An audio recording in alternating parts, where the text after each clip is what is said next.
함께 상고할 하나님의 말씀은 출애굽기 20장 17절 말씀입니다. 본문 모니터에 나와 있으니까 같이 함께 읽도록 하겠습니다. 온라인으로 예배 드리시는 분들은 성경을 찾아서 같이 읽으시면 좋습니다. 같이 읽겠습니다. 내 이웃의 집을 탐내지 말라. 내 이웃의 아내나 그의 남종이나 그의 여종이나 그의 소나 그의 낙이나 물론 내 이웃의 소유를 탐내지 말라. 아멘. 오늘은 모세가 받은 그 10계명의 마지막 10번째 계명 이야기입니다.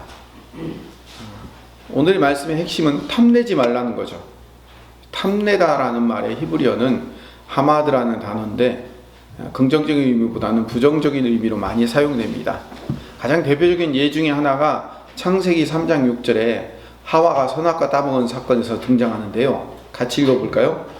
여자가 그 나무를 본즉 먹음직도 하고 보암직도 하고 지혜롭게 할 만큼 탐스럽게도 하는 나무인지라.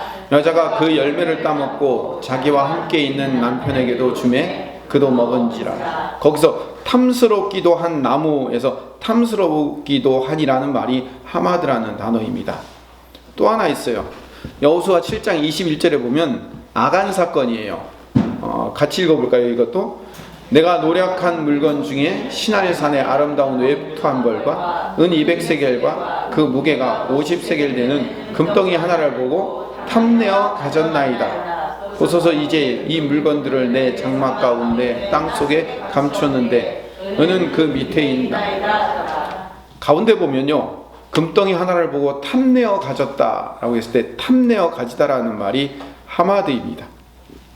탐내는 것, 욕심, 탐심, 이게요 인간 죄의 원인이 되는 겁니다. 이 탐심 때문에 인류 최초로 범죄가 시작되는 거예요. 이 탐심 때문에 여리성을 무너뜨렸음에도 불구하고 아이성에서 실패하는 일을 겪게 되는 겁니다. 신약으로 넘어가 보면 신약 골로새서 3장 5절 6절을 봅시다. 그러므로 땅에 있는 지체를 죽이라. 음란과 부정과 사욕과 악한 정욕과 탐심이니 탐심은 우상숭배니라. 이것들로 말미암아 하나님의 진노가 임하느니라. 하나님의 진노가 뭐로부터 임한다고요? 탐심으로부터 임하는 거예요. 탐심이 우상숭배이기 때문에 여기서 탐심이라고도 불리우는 헬라어 플레오넥시아라는 단어는 욕심으로도 번역이 됩니다. 에베소서 4장 19절에 보면 이런 말씀이 있습니다. 제가 읽어보겠습니다. 그들이 감각 없는 자가 되어 자신을 방탕에 방임하여 모든 더러운 것을 욕심으로 행했다고 얘기합니다. 이들이 누구냐면 이방인들이에요. 하나님을 믿지 않는 사람들은 그 하나님을 믿지 않는 사람들의 삶의 동력이 뭐예요? 욕심이에요. 욕심을 따라 행하는 거예요. 욕심이라는 목표를 두고 그 목표, 욕심이라는 탐심이라는 목표를 향해서 따라다니는 거예요. 그러니까 이방인들의 인생 목표가 탐심, 플레오넥시아인 거예요. 구약 성경의 이야기, 신약 성경의 이야기를 다 모아서 합쳐보면 결국 이 탐심이란 것은요, 인간 죄의 원인이고요, 우상숭배의 원인이고, 하나님을 알지 못하는 자들의 삶의 방식이고, 그걸 우리가 알 수 있는 거예요. 리처드 포스터라는 유명한 신학자가 2000년대 초반에 이런 책을 썼습니다. 돈, 성, 권력, 이런 책을 썼어요. 아주 유명한 책입니다. 인간을 움직이는 것은 욕망인데 음욕, 탐욕, 권력욕, 돈과 성과 권력, 이 욕망에 의해서 인간이 움직인다는 거예요.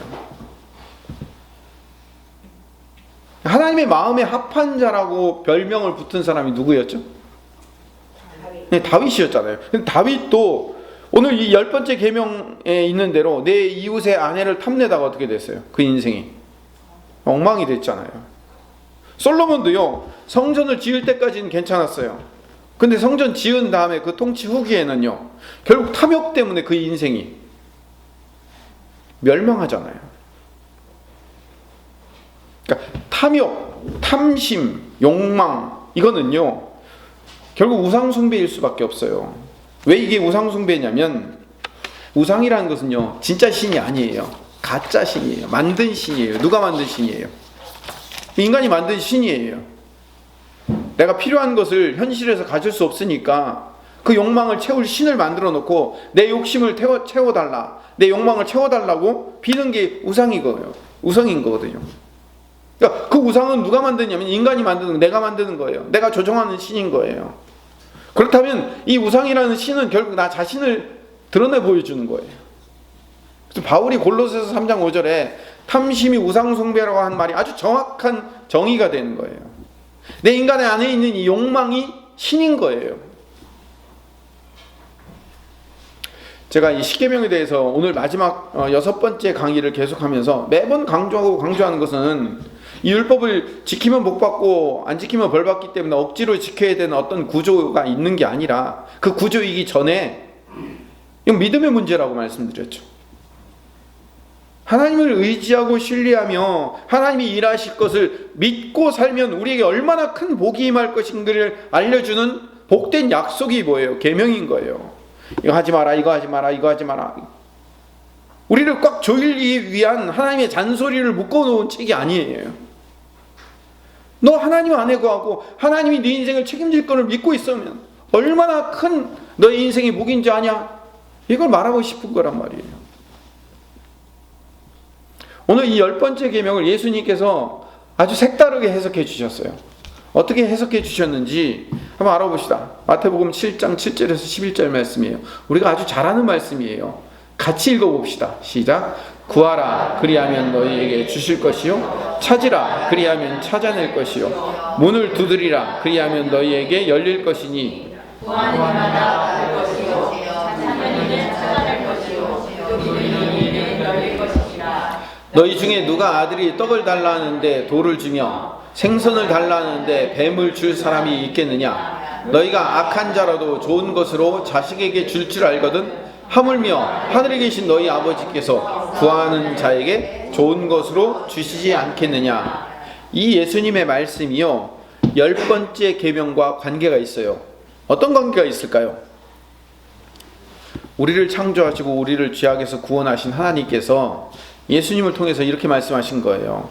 우리를 죄에서 구원했다. 여러분, 죄악에서 구원했다라는 것은 어디서 구원받았다는 말이냐면 사망과 죄에서 구원받았다는 말이기도 하지만 또 다른 구원의 의미가 뭐냐면 인간의 탐욕과 욕심과 욕망과 탐심에서 구원받은 거예요. 다시 말하면 탐욕, 욕망, 탐심이라는 자기 자신이 주인된 삶에서 구원받은 거예요. 인간의 원초적인 본능에 밀려 본능에 따라 살고 욕망에 따라 살 수밖에 없는 그 인생에서 구원을 받은 거예요. 자, 여기 중요합니다. 아주 잘 들으세요. 인간은 원래 하나님을 모르면 욕망에 따라 살 수밖에 없어요. 그래요, 안 그래요? 그래, 욕망에 따라 살 수밖에 없는 우리를 하나님이 예수님을 통해서 구원해내신 거예요. 그럼 이제부터 욕망에 따라 살지 않는 삶을 살게 되는 거예요. 탐내지 말라라고 얘기하는 의미에 뒤집으면 너는 이제 더 이상 욕망에 따라 살지 않는 자가 되었다, 이걸 얘기하는 거예요. 십계명을 이렇게 해석하는 사람은 없습니다. 잘 들으셔야 돼요. 중요합니다. 이제 우리 스스로 욕망을 채워가는 삶, 탐욕을 버리게 된 하나님의 백성들은 그들의 필요를 이제 어떻게 채워가면 살까요? 이전에는 내 필요를 채우기 위해, 내 욕망을 채우기 위해서 그걸 악착같이 모으기 위해서는 어떻게 해요? 다른 사람의 것을 탐내고 도둑질해서라도 그것을 악착같이 내가 얻어내기 위해서 살았던 인생이었다면 이제 하나님을 알고 예수님의 제자가 되어 이제 더 이상 욕망의 굴레에서 벗어난 하나님의 백성들은 그 필요를 누구에게 채움받으며 살아가야 된다고요? 하나님. 이제부터 하나님께 구하면 되는 거예요. 예수님이 이렇게 말씀을 하시는 거예요. 기가 막히죠? 여러분, 예수님의 말씀이 기가 막힌 거예요. 하나님이 우리에게 이제부터 주실 것을 믿고 사는 거예요. 아, 저거 갖고 싶다, 이거 하고 싶다라는 그 욕망에 끌려다니는 인생이 아니라 하나님이 채워주실 텐데 뭐 라는 믿음으로 사는 인생으로 바뀐 거예요. 그래서 하나님을 찾아야 되는 거예요. 하나님은 결국 하나님께 찾는 자에게 발견하게 만드실 거예요. 하나님의 보물창고의 문을 두드리면요, 우리에게 그 보물창고의 문이 열릴 거예요. 이게 예수님을 통해서 10번째 계명, 탐내지 말라라는 계명을 재해석해 주신 말씀인 거예요. 인간의 탐욕을 스스로 채울 수 없으니까 우상을 만들어서 채워달라고 빌면 채워질 것 같은 그 생각에서, 그 헛된 요구에서 벗어나 이 인간의 욕망과 요구를 채울 수 있는 진정하고 유일하신 분은 하나님뿐이라는 것을 발견하고 나면 그 하나님께 이제 매달리는 거예요. 하나님께 구하는 이마다 8절에 받을 것이고 찾는 이는 찾아낼 것이고 두드리는 이에게는 열릴 거라는 것을 하나님으로부터 이제 알게 되는 거예요. 구하는 자에게 마음껏 주실 것을 준비하고 계신 그 하나님이 어떤 분인지를 이제 부모를 통해서 알아야 된다고 말씀하셔요. 악한 자라도 좋은 것으로 자식에게 줄 알거든 하물며 하늘에 계신 아버지께서 구하는 자에게 좋은 것으로 안 주시겠니? 하나님을 인정하고 하나님이 채우실 것을 믿고 신뢰하고 있어라, 그 얘기죠. 보세요. 하나님이 내 필요를 채우시고 내 필요를 다 채우시고 내 욕망을 채우실 것을 믿고 살면 다른 사람의 것을 탐낼 수 있어요, 없어요? 탐낼 필요가 없는 거잖아요. 다른 사람은 가지고 있는데 나는 없어서 그 사람의 것을 빼앗거나 아니면 빼앗을 수 없으면 부러워하면서 탐내면서 침 흘리지 않아도 된다, 이 얘기예요. 여러분, 이 사실을 믿으십니까? 그 믿는 사람은 어떻게 해야 되나? 누구에게 구해야 된다고요? 하나님께 찾고 구하고 두드리는 거예요. 그 얘기가 그 얘기인 거예요. 찾고 구하고 두드리라는 얘기는, 그래, 오늘 말씀을 들었으니까 지금부터 내 필요를 찾아야지, 구해야지, 두드려야지가 아니라 나의 필요를 채워주신 분이 하나님이라는 사실을 믿고 사는 것이라는 거예요. 여러분, 요걸 반대로 산 백성들이 한 사람들이 있습니다. 하나님께서 채워주실 것을 믿지 못한 대표적인 예를 구약 성경에서 누구를 통해서 보여주셨어요? 이스라엘 백성들. 우리에게 타선지석으로 삼으려고 본보기로 보여주신 백성들이에요. 하나님께서 이스라엘 백성들을 출애굽시켜서 광야로 데리고 가신 이유가 뭐예요? 모든 삶의 필요가 하나님에게서 나온다는 사실을 가르치기 위해서. 그래서 하나님만 바라보고 살 수 있도록 만들기 위한 하나님의 크신 계획이 있는 거예요. 그래서 구름 기둥과 불 기둥으로 인도하시는 하나님을 배워야 되는 거예요. 그럼 광야는요, 인간이 살 수 있는 환경이 아니에요. 낮에는 엄청 뜨거워요. 여기서 엄청 뜨겁다는 얘기는 우리가 생각하는 그런 뜨거움이 아니에요. 정말 뜨거워요. 얼굴에다가 위에다가 뭘 쓰지 않고 뭘 터본 같은 거를 두르지 않으면 머리가 뜨거워서 도저히 견딜 수 없는 그런 곳이 광야예요. 그 뜨거운 광야를 피하기 위해서 뭘 세워주신 거예요? 구름기둥. 얼마나 기가 막혀요. 광야가 영하로 내려가지는 않습니다만 온도 차이가 40도나 돼요. 그래서 영상 5도, 6도만으로만 내려가도요, 사람이 추워서 견딜 수가 없어요. 낮에가 그렇게 뜨겁기 때문에. 그래서 저녁에는요, 덜덜덜덜 떨리는 거예요. 그 추위를 하나님이 뭘로 채워주시는 거예요? 불기둥으로 채워주시는 거예요. 여러분, 하나님이 기가 막히게 이스라엘 백성들의 삶을 인도에 가고 계시는 거예요. 물이 없어서 목마를 때, 쓴 물밖에 없을 때 그걸 단물로 바꿔주시는 거예요. 반석에서 물을 내주시는 거예요. 여러분, 우리가 반석에서 물을 낸다 하니까 그냥 당연하게 생각하시죠. 여러분, 물을 내려면 어디를 파야 돼요? 돌을 파야 돼요? 흙을 파야 돼요? 흙을 파야죠. 돌 파는 놈은 미련한 놈이에요. 근데 하나님은 반석에서 왜 물을 내주시는 거예요?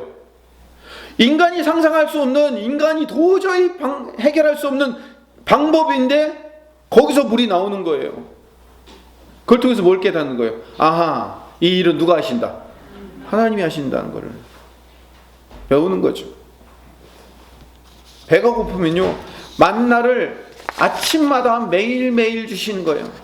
아니, 한꺼번에 쌀 한 가마씩 푹푹 내려주셔야 좀 풍성하게 나누어서 먹을 수 있지. 왜 매일매일입니까? 매일매일 누구를 바라보게 하기 위해서? 하나님을 바라보게 하기 위해서. 고기가 먹고 싶다고 아우성을 치니까 모세까지 덩달아서, 모세가 하나님한테 뭐라고 얘기했는지 아세요? 이 많은 백성이 고기를 먹으려면 소를 잡은들 양을 잡은들 먹을 수 있게 싸우리까 하고 모세까지 원망하고 있으니까 하나님이 바다에서 동풍을 불어서 메추라기 떼를 모아서 입에서 구역질 나올 정도로 치킨을 먹여주셨어요. 여러분, 우리의 필요를 하나님이 그렇게 채워가시는 거예요. 보세요. 내 중심으로 내가 원하는 욕망을 채워주시는 우상으로서의 신이 아니고 하나님 중심이기 때문에 내가 꼭 필요한 것을 채워주시는 하나님인 거예요. 우리는 하나님을 믿으면서 내 욕망을 채워주실 우상을 하나님으로 인정하고 있는 거예요. 그게 아니에요. 하나님이 주인이시기 때문에 내 욕망을 채우신 게 아니라 내 필요를 채우시는 분이라니까요. 그래서 구하고 찾고 두드리라고 말씀하시는 예수님의 말씀은 이거예요. 한마디로 하나님이 우리 아버지다. 그분이 우리에게 기도라는 방법으로, 그 독특한 방법으로 우리와 만나며 교제하고 계신다, 이거예요. 우리의 필요를 구하잖아요. 하나님, 이게 필요합니다. 구합니다. 찾습니다. 하나님, 두드립니다. 하나님, 나의 필요를, 내가 꼭 필요한, 내 인생을 살아가는데 꼭 필요한 것들을 채워주십시오라고 하나님 앞에 기도하며 두드리면 하나님이 내 인생의 주인이시기 때문에 내 인생에 꼭 필요한 것들을 찾아주시고 내 인생에 꼭 필요한 것들을 채워주시고 내 인생에 꼭 필요한 길로 인도하시는 하나님을 만나는 거예요. 이게 기도라는 하나님의 독특한 방법인 거예요. 하나님이 우리가 원하는 것을 채워주시는 분으로 우리에게 오시기를 기뻐하시는 분이에요. 자녀에게 뭔가를 풍성하게 주는 것이 부모에게는 기쁨이잖아요. 그보다 훨씬 하나님은 우리에게 풍성히 부어주기를 기뻐하시는 분이에요. 그렇게 풍성하게 부어주기를 기뻐한다면서 내가 지금 원하고 있는 이건 왜 안 들어주시냐고요. 여러분, 그거는 여러분의 욕망이지 여러분의 필요가 아니기 때문에 그런 거예요. 여러분의 욕망이지 여러분의 필요가 아니에요. 여러분이 꼭 필요한 것을 하나님은 단 한 번도 안 들어주신 적이 없어요. 하나님은 여러분의 필요를 꼭 채우기 위해서 당신의 아들 독생자 예수까지도 주신 분이라니까요. 그 어떤 것을 안 주시겠냐고요. 욕망과 필요를 구분해내셔야 돼요. 그렇게 주시기를 기뻐하신 하나님께서 예수님의 입을 통하여서 구하라, 찾으라, 두드리라는 말씀의 결론을 12절에 이렇게 요약하고 있습니다. 같이 읽읍시다. 그러므로 무엇이든지 남에게 대접을 받고자 하는 대로 너희도 남을 대접하라. 이것이 율법이요 선지자니라. 남에게 대접받고자 하는 만큼 대접하라는 것이 왜 율법의 완성이고 그것이 왜 10가지 계명의 완성일까요? 여기서 남에게 대접을 받고자 하는 이라는 헬라어가요, 델로포이에노라는 단어인데 이거는요, 뭐뭐 하기를 욕망하는 만큼이라는 뜻이에요. 뭐뭐 하기를 원하는 만큼, 내가 원하는 만큼, 내가 바라는 만큼, 내가 이렇게 대접받고 하고 싶은 만큼 다른 사람의 필요를 채워주는 것이 십계명의 완성이며 다른 사람의 것을 탐내지 말라는 말의 완성인 거예요. 탐내지 않는 것은 나는 탐내지 않았어, 남의 것 나는 가져가려고 생각조차 한 적 없어 라고 이야기한 것으로 탐낸 것을 탐내지 말라는 그 계명을 지킨 게 아니고 내가 원하고 바라고 소망하는 만큼 다른 사람의 필요를 채우고 나눠주는 것이 뭐라고요? 10번째 계명을 완성하는 거라고요. 예수님께서 12절을 당신이 먼저 완성하셨어요. 예수님이 먼저 완성하신 다음에 그 다음에 우리에게 너희도 그렇게 하라고 요청을 하고 계시는 거예요. 예수님께서 우리의 필요를 채우시면서 그 필요를 채워주는 일을 가지고 우리를 협박하거나 공갈하거나 무례히 행하시거나 강요하시거나 지배하지 않으셨어요. 하나님은 우리의 필요를 채워주시되 겸손하게 채워주셨어요. 심지어는 하나님과 우리와의 관계가 탐욕과 욕망과 죄로 말미암아 담으로 막혀 있는데 예수님께서 당신의 몸으로 십자가 짐으로 그 담을 깨트리시고 우리에게 오셔서 우리의 필요를 채워주신 분으로 오신 거예요. 예수님께서 당신이 대접받기를 원하는 만큼, 당신이 원하는 만큼 우리를 대접하고 우리의 필요를 채워주시고 가신 분이에요. 그럼 예수님의 사랑은 어떤 사랑이냐면 요한일서 4장 7절에서 9절 말씀을 읽어봅시다. 10절까지 읽어봅시다. 시작. 사랑하는 자들아 우리가 서로 사랑하자. 사랑은 하나님께 속한 것이니 사랑하는 자마다 하나님으로부터 나서 하나님을 알고 사랑하지 아니하는 자는 하나님을 알지 못하나니 이는 하나님은 사랑이심이라. 우리에게 이렇게 나타난 바 되었으니 하나님이 자기의 독생자를 세상에 보내심은 그로 말미암아 우리를 살리려 하심이라. 10절을 제가 읽어보겠습니다. 사랑은 여기 있으니 우리가 하나님을 사랑한 것이 아니요 하나님이 우리를 사랑하사 우리 죄를 속하기 위하여 화목제물로 그 아들을 보내셨습니다. 하나님이 사랑이시래요.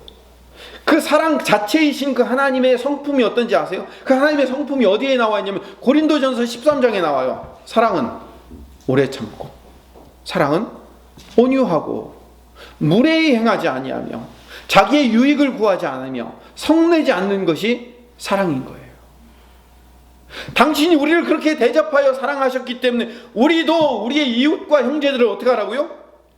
오래 참고 온유하며 무례히 행하지 아니하며 내 유익을 구하지 않고 성내지 않는 것이 뭐라고요?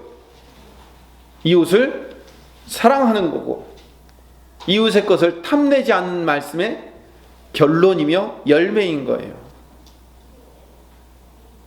계속해서 요한일서 4장 19절 20절을 계속 읽어보면 같이 읽읍시다.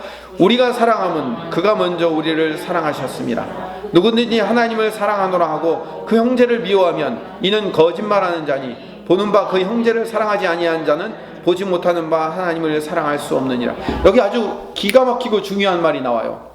하나님을 사랑한다고 말은 하는데 형제를 미워하면 거짓말하는 사람이래.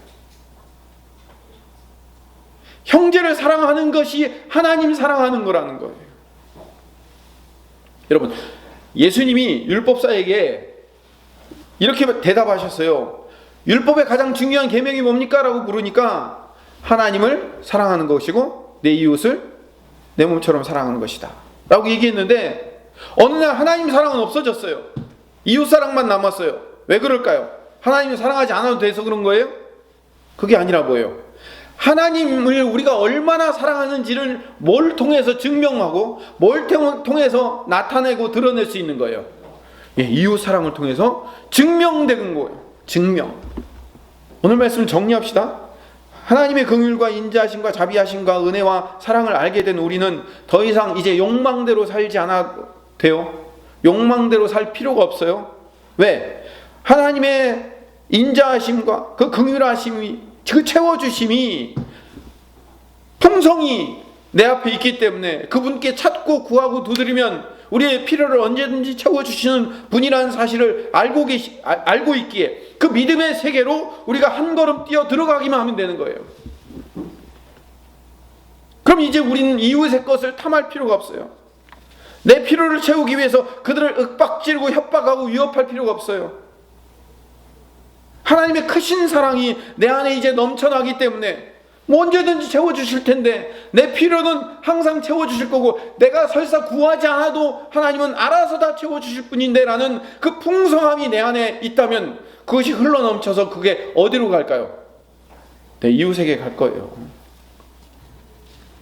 누가복음 6장 32절에서 35절 말씀을 읽어볼까요?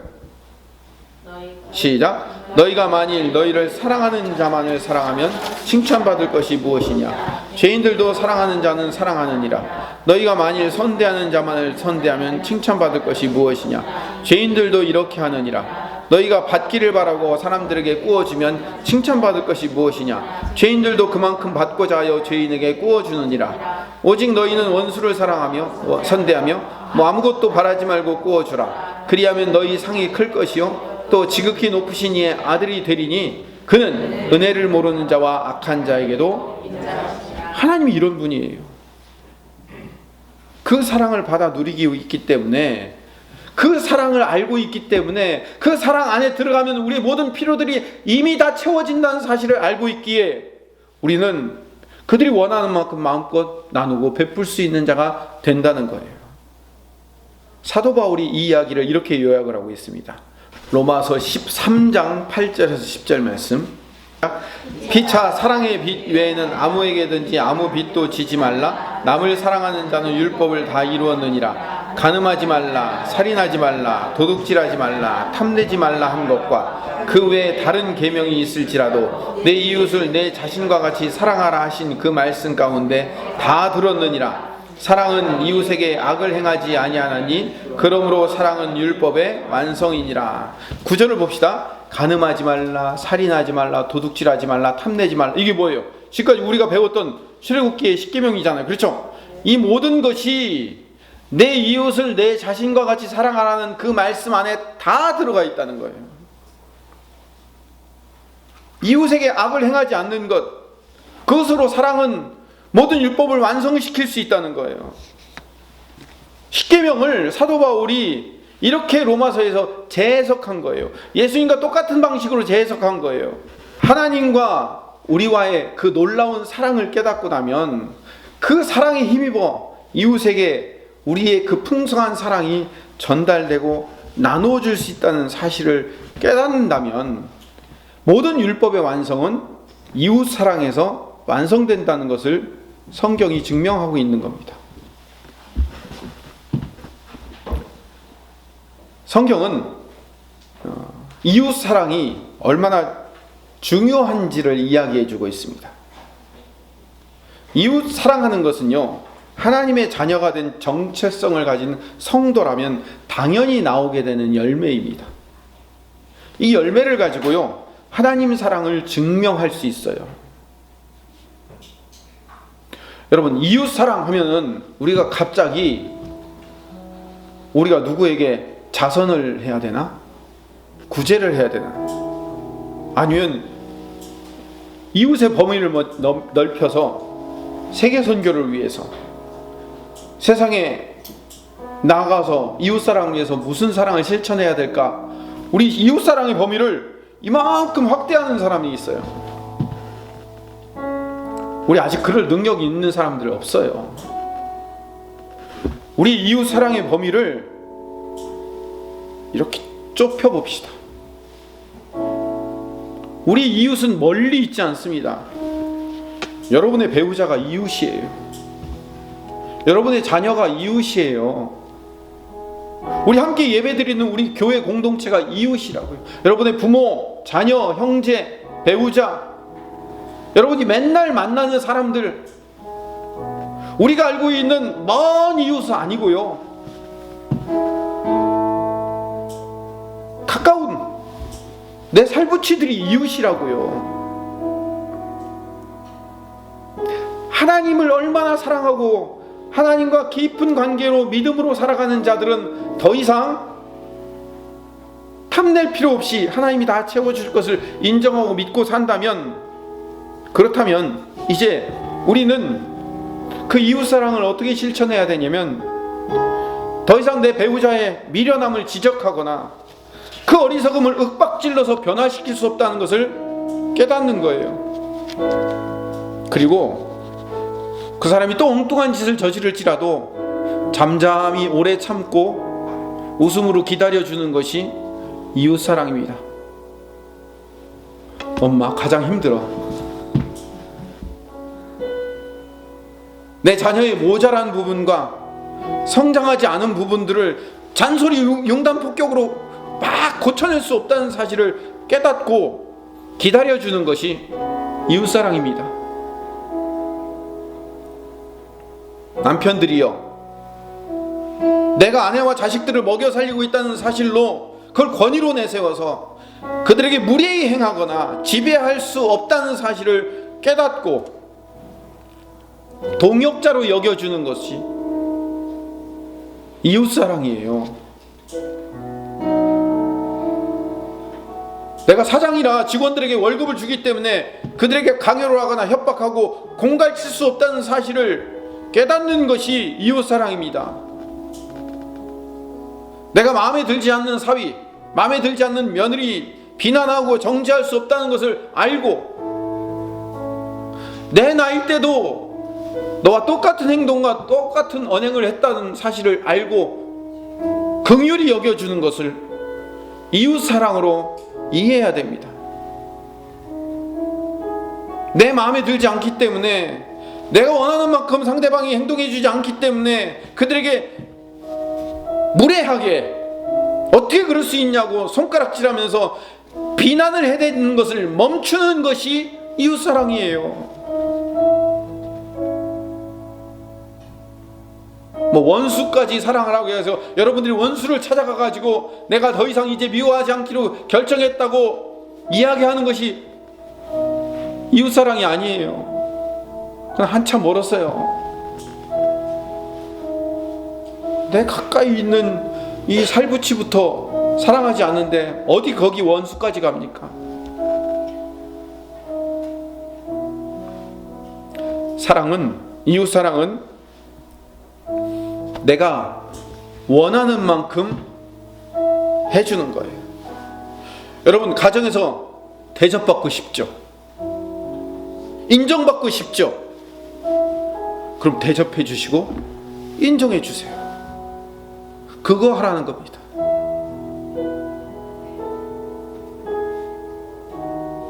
집에 들어오면 이놈의 집구석이 라는 말이 나오고 싶지만 그 집이 평안하기를 원하시다면 너희들 때문에 여기가 평안하지 않은 게 아니라 내가 그 평안을 만들어야 되는 사람인 거예요.